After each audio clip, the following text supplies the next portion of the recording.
This is a story of a girl. And nope, it's not going to be about castles, fairies, and Prince Charming saving the princess. This is a story of a young lady who thinks of herself and that saving up for the rainy season is important. This is a story of Kitten. Kitten has been thinking of investing part of her salary in an investment bank. One night while drinking out with her girls, they talk about life and careers. One of her friends just got a new job. She's now working in an investment bank. She got curious on how the process is, so she inquires. There are two companies to choose from, Company A and Company B.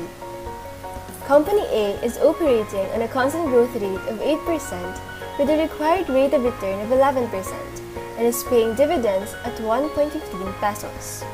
On the other hand, Company B is operating on a non-constant growth rate with a growth rate of 8% the first year, 10% in the second year, and 9% the following year onwards with the same rate of return of 11%.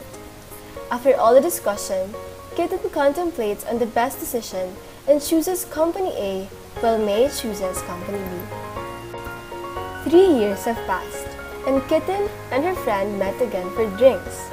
They caught up with each other and she told her friend that she has earned more money through investing in Company A.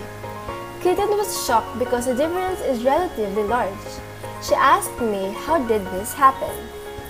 May explained that it does not only depend on the steady growth rate of a company, it also depends on the level of their growth rates and the required rate of return for both. For Company A, D0 is equal to 1.15. In order to compute for the stock prices, first you have to compute for the dividend per year, and you do that by multiplying each year dividend to 1 plus the growth rate as seen in the timeline. And to compute for the stock prices, you have this formula: stock price is equal to the dividend of the next period over the required rate of return minus the growth rate. Computing year per year, the stock price at the end of year 3 for Company A is 52.33.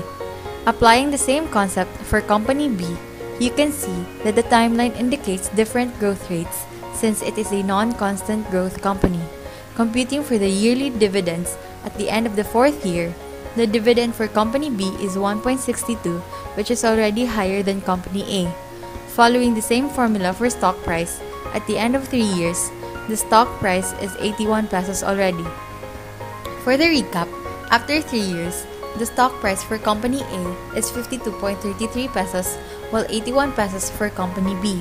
This shows that indeed, Company B is better than Company A.